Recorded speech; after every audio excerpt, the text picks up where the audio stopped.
हरी भरी पहाड़ियों और कल कल करती नदियों के बीच बसा माधवपुर राज्य अपनी शांति और प्राकृतिक सुंदरता के लिए प्रसिद्ध था। यहाँ के गांवों में सरल जीवन था, लोग परिश्रमी और खुशहाल थे। लेकिन इस बार राज्य के सेनापति सूर्य प्रकाश की हवेली में एक अलग ही माहौल था। महाराज वीरेंद्र सिंह का जन्मदिन बस 3 दिन बाद था और सेनापति पर एक ऐसा आदेश आ गिरा था जिसने उसकी रातों की नींद छीन ली थी। रात का समय था। महल की छत पर सेनापति सूर्य प्रकाश बेचैन होकर टहल रहे थे। उनका चेहरा चिंताओं से भरा हुआ था। तभी उनकी पत्नी ललिता वहां आई। स्वामी, आप अभी तक जाग रहे हैं? इतनी देर रात को भी आप टहल रहे हैं। क्या बात है? किसी युद्ध की तैयारी करनी है या फिर कोई और समस्या? ललिता, युद्ध भूमि का हर संकट मुझे आसान लगता है, पर इस बार महाराज का आदेश मेरी नींद छीन रहा है।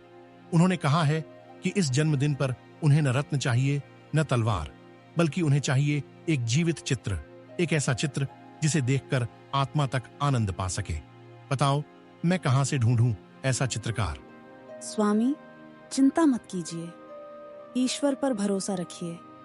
कभी कभी समाधान वहीं से आता है जहां से हम कम उम्मीद करते हैं। सूर्य प्रकाश ने सिर हिलाया, लेकिन मन का बोझ अभी भी उतरा नहीं था। रात का सन्नाटा और भी गहरा हो गया था। अगली सुबह गांव का मुखिया रघुनाथ सेनापति से मिलने आया। रघुनाथ उम्रदराज व्यक्ति था, सफेद दाढ़ी लेकिन तेज नजरें। सेनापति जी, मैंने सुना है आप महाराज के जन्मदिन के लिए चिंतित हैं। शायद मैं मदद कर सकूं। जंगल के उस पार अक्सर अजनबी यात्री आते हैं। कौन जानता है, उनमें से कोई चित्रकार ही निकले। रघुनाथ, अगर तुम सच में किसी ऐसे व्यक्ति को ला सको तो यह राज्य का सबसे बड़ा उपकार होगा। रघुनाथ ने प्रण किया कि वह खुद जंगल जाएगा और खोज करेगा। उसकी आंखों में दृढ़ निश्चय झलक रहा था। अगले दिन सुबह सुबह रघुनाथ अकेले ही जंगल की ओर निकल पड़ा। पेड़ों की सरसराहट, पक्षियों की चहचहाहट और दूर बहती नदी की गूंज सब मिलकर एक रहस्यमयी वातावरण बना रहे थे। रघुनाथ का मन थोड़ी बेचैनी से भरा हुआ था। काफी देर चलने के बाद अचानक उसकी नजर पड़ी। एक युवक नदी किनारे बैठा था। उसके हाथ में ब्रश था और सामने फैला हुआ कैनवास। वह इतनी तल्लीनता से चित्र बना रहा था मानो पूरी दुनिया उसके लिए उस कैनवास में समा गई हो। ये कौन है?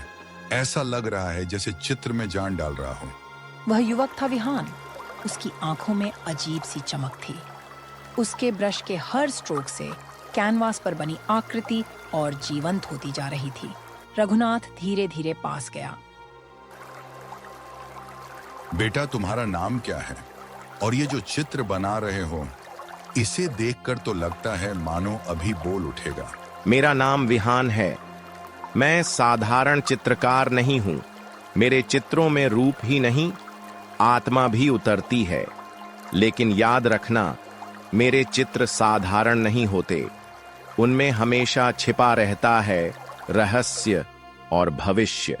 रघुनाथ उसकी बात पूरी तरह समझ न पाया, पर उसके दिल को यकीन हो गया कि यही वही चित्रकार है जिसकी तलाश थी। विहान बेटा, क्या तुम हमारे सेनापति से मिलोगे?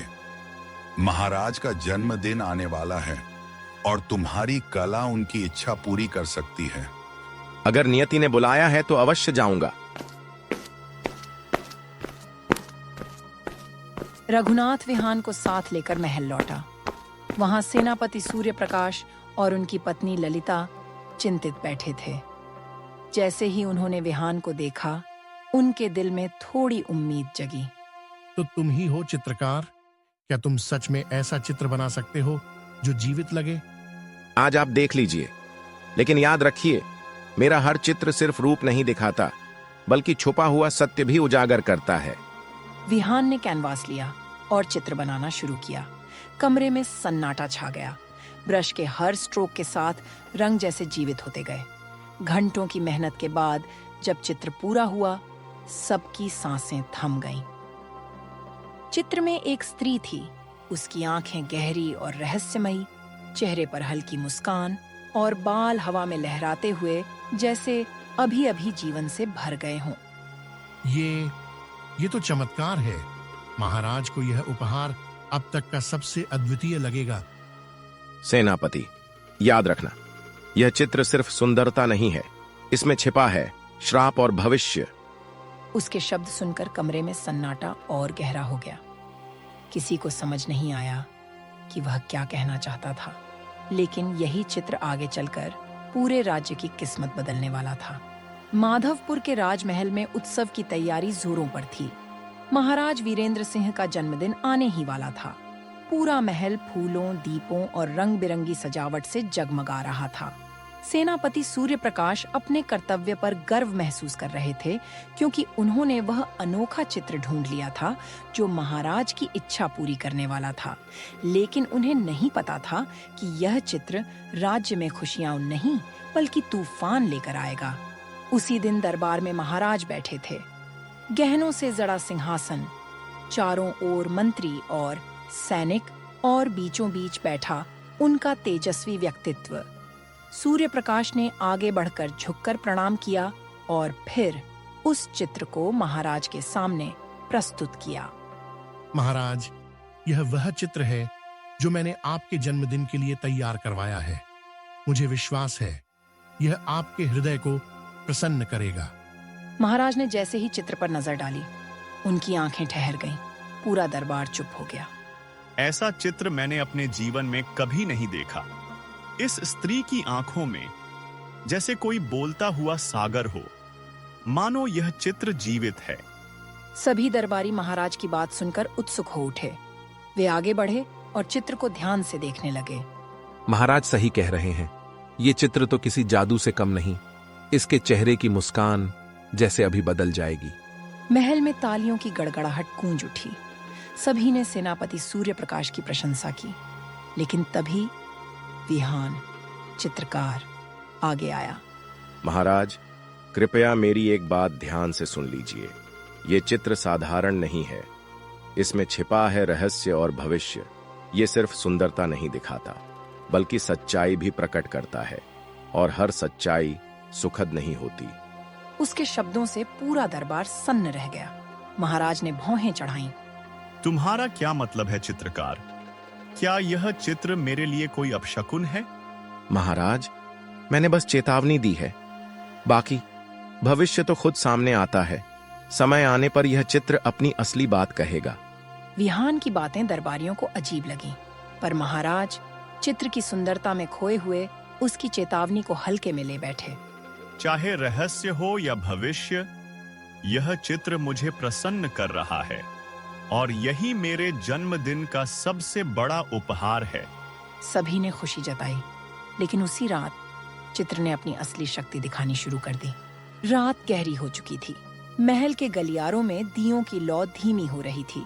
रक्षक अपने अपने स्थान पर तैनात थे। तभी चित्र रखा हुआ कक्ष हल्की हल्की ठंडी हवा से भर गया। दीवार पर टंगा चित्र मानो बदलने लगा।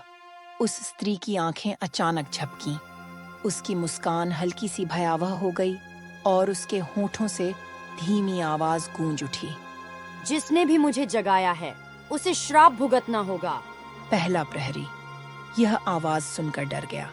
उसने सोचा शायद भ्रम हो, लेकिन फिर अचानक कमरे के सारे दीपक बुझ गए। अंधेरे में सिर्फ चित्र की आंखें चमक रही थीं। अगले दिन सुबह दरबार में अफरा तफरी मच गई। वह प्रहरी बेहोश मिला। उसकी आंखें खुली हुई थीं, लेकिन वह बोलने की स्थिति में नहीं था, जैसे उसकी जुबान किसी ने छीन ली हो। महाराज, यह कोई साधारण चित्र नहीं है। इसमें जरूर दुष्ट शक्ति का वास है। तभी एक वृद्ध स्त्री दरबार में आई।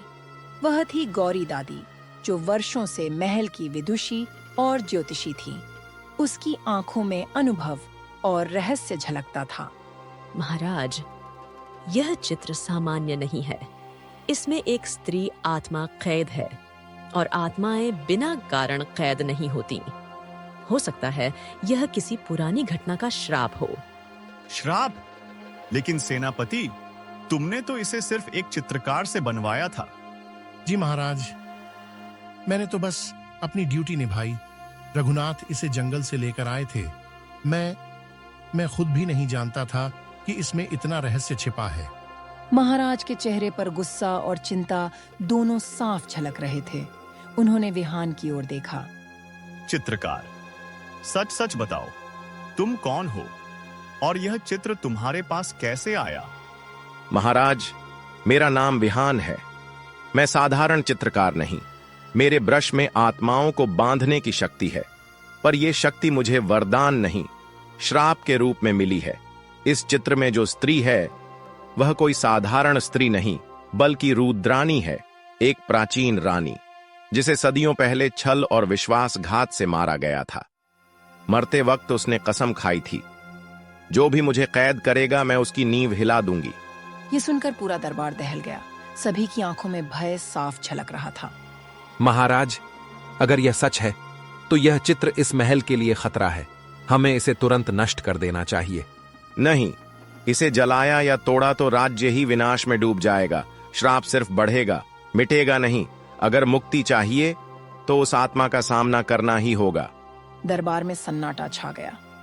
सभी की निगाहें अब महाराज की ओर थीं।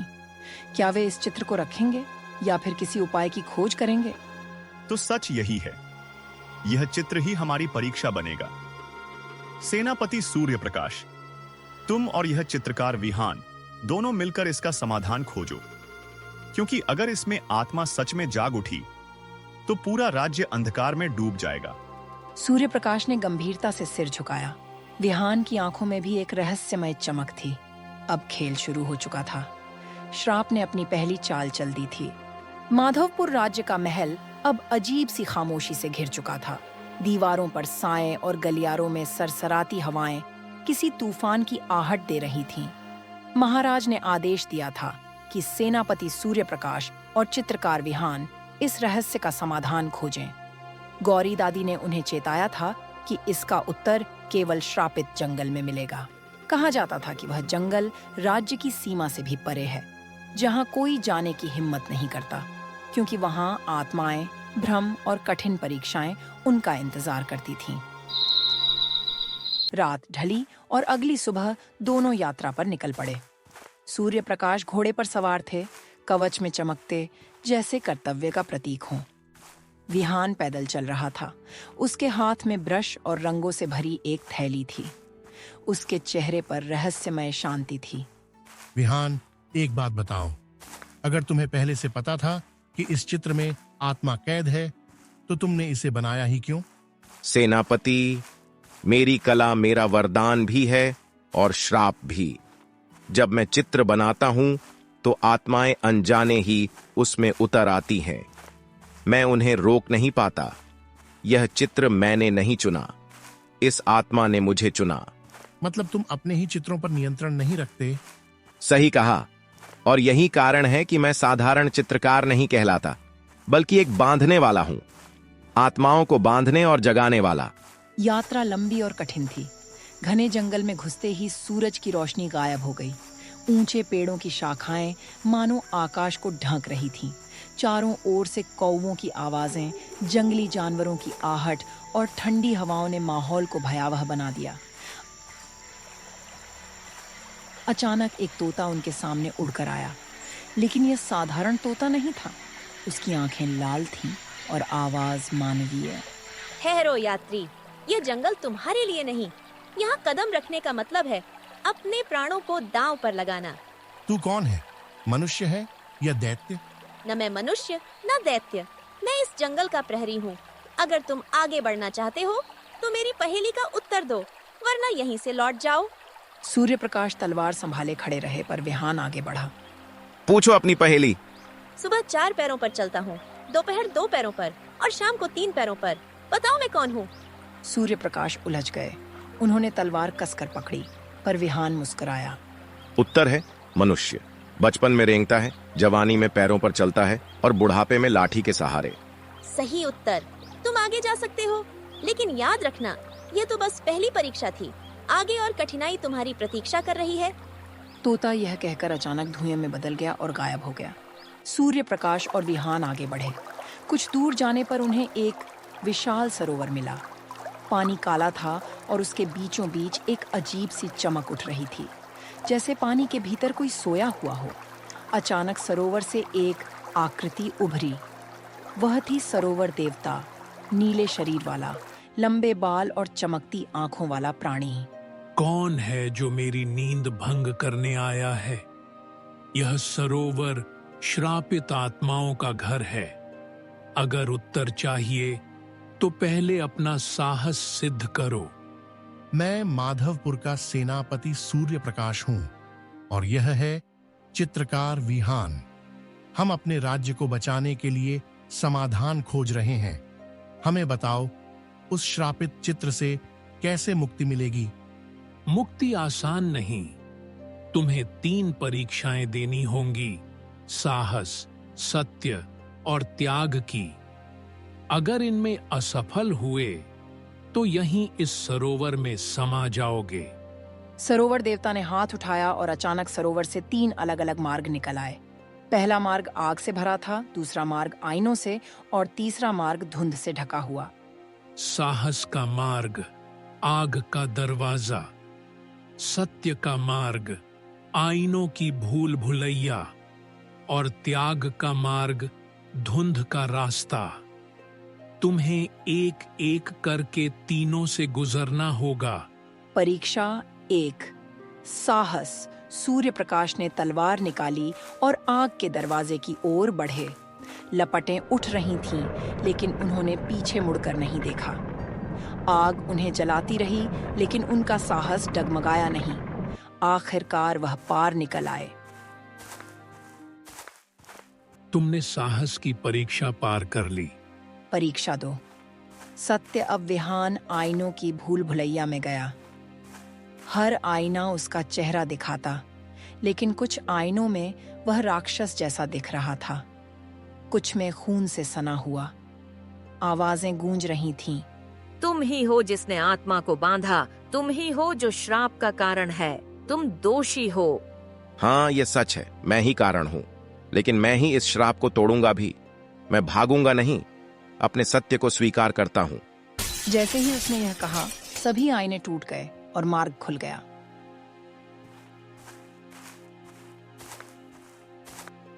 तुमने सत्य की परीक्षा भी पार कर ली। परीक्षा 3, त्याग। अब दोनों धुंध के मार्ग में दाखिल हुए।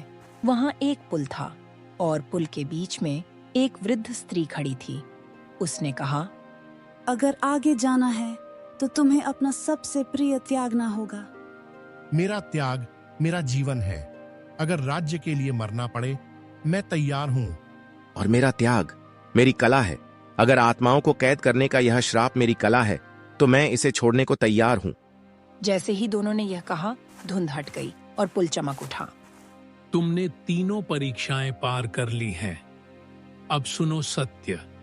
उस चित्र में कैद आत्मा को हराने के लिए विहान को नया चित्र बनाना होगा, लेकिन इस बार ब्रश में उसका अपना जीवन घुलना चाहिए, यानी उसे अपने प्राणों का त्याग करना होगा। यह सुनकर सूर्य प्रकाश सन्न रह गए। नहीं, मैं अपने साथी को बलिदान नहीं होने दूंगा। सेनापति, यही मेरी नियति है। मेरा जन्म ही आत्माओं को बांधने के लिए हुआ है। अगर मेरी मृत्यु से राज्य बच सकता है तो मैं तैयार हूं। सरोवर देवता धीरे धीरे लहरों में समा गया और सरोवर शांत हो गया। अब सूर्य प्रकाश और विहान को मालूम था, उनकी अगली मंजिल है श्रापित महल। सूर्य अस्त हो चुका था। आसमान काले बादलों से ढंक गया था और बिजली बार बार चमक रही थी। माधवपुर का विशाल महल अब एक अंधकारमय खंडहर जैसा प्रतीत हो रहा था। खिड़कियों से लाल रोशनी झलक रही थी, मानो भीतर कोई दानव जाग चुका हो। सूर्य प्रकाश और विहान अपने घोड़ों से उतरकर धीरे धीरे महल के मुख्य द्वार की ओर बढ़े। दरवाजे पर लोहे की जंजीरें जंग खाई हुई थीं। जैसे ही दोनों ने कदम रखा, हवा का जोरदार झोंका आया और दरवाजे अपने आप खुल गए। अंदर से गूंजती हुई एक ठंडी, भयावह हंसी सुनाई दी। स्वागत है उस जगह पर जहां से कभी कोई वापस नहीं लौटता। विहान, सावधान रहो, यह वही आत्मा है जो तुम्हारे चित्र में बंधी थी। हाँ सेनापति, अब अंतिम समय आ गया है। आखिरकार आ ही गए। विहान, तुमने मुझे चित्र में बांधकर कैद किया। अब मैं तुम्हें और इस राज्य को निगल जाऊंगी। दुष्ट, राज्य पर नजर डालने से पहले तुझे मेरी तलवार से गुजरना होगा। सूर्य प्रकाश ने तलवार घुमाई और आत्मा पर वार किया, लेकिन तलवार उसके शरीर से आर पार हो गई, जैसे वह धुआं हो। आत्मा हंस पड़ी। मूर्ख, मुझे तलवार से नहीं हराया जा सकता। मेरी शक्ति कला से है और केवल कला ही मुझे समाप्त कर सकती है। तो यही मेरा कार्य है, मेरा ब्रश ही तुम्हारा अंत होगा। विहान ने अपनी थैली खोली, ब्रश को उठाकर जमीन पर बैठ गया। उसकी आंखें बंद थीं और होठों पर मंत्र की फुसफुसाहट। उसने रंग मिलाना शुरू किया, लेकिन यह साधारण रंग नहीं थे। उसकी उंगलियों से खून बहकर रंगों में घुल रहा था। सरोवर देवता के शब्द याद आए, तुम्हें अपने जीवन का त्याग करना होगा। नहीं विहान, तुम अपनी जान मत दो, कोई और रास्ता होगा। सेनापति, मेरा जीवन तो तभी समाप्त हो गया था जब मैंने आत्माओं को बांधने की पहली गलती की। अब मुझे अपने भाग्य को पूरा करना होगा। आत्मा गरज उठी और पूरा महल हिल गया। दीवारें दरकने लगीं, खिड़कियों से लाल आग निकलने लगी। उसने अपने हाथ फैलाए और चारों ओर से साए निकलकर सूर्य प्रकाश और विहान को घेरने लगे। सूर्य प्रकाश तलवार से लड़ते रहे, हर साए को काटते, लेकिन साए बार बार फिर से बन जाते। विहान पूरी तन्मयता से चित्र बनाता रहा। उसके ब्रश से रोशनी निकल रही थी। नहीं, तुम्हें रोक दूंगी। तुम मुझे दोबारा कैद नहीं कर सकते। आत्मा सीधा विहान की ओर झपटी, लेकिन तभी सूर्य प्रकाश बीच में आ गए। विहान, चित्र पूरा करो, मेरे रहते तुझे कोई नहीं छू सकता। विहान ने अंतिम स्ट्रोक खींचा। चित्र धीरे धीरे चमकने लगा। उस चित्र में वही आत्मा नजर आ रही थी, पर अब उसकी शक्ति धीरे धीरे चित्र में खींचने लगी। आत्मा चीख पड़ी, नहीं, यह असंभव है। मैं कैद नहीं हो सकती। लेकिन चित्र की शक्ति बहुत प्रबल थी। आत्मा का शरीर धुएं में बदलता गया और चित्र के भीतर समाता गया। आखिरकार एक आखिरी चीख के साथ आत्मा पूरी तरह चित्र में कैद हो गई। चित्र जमीन पर गिरा और विहान वहीं ढेर हो गया। विहान, उठो, तुमने कर दिखाया। राज्य बच गया। अब आंखें खोलो। सेनापति, यही मेरी नियति थी। अब मेरी आत्मा भी मुक्त है। और इतना कहकर उसकी आंखें हमेशा के लिए बंद हो गईं। उसका शरीर धीरे धीरे प्रकाश में बदलकर विलीन हो गया। केवल उसका ब्रश जमीन पर पड़ा रह गया। सूर्य प्रकाश अकेले खड़े थे। उनकी आंखों में आंसू थे, लेकिन दिल में गर्व भी था। विहान, तुम्हारा बलिदान राज्य हमेशा याद रखेगा। तुम चित्रकार ही नहीं, हमारे रक्षक भी थे।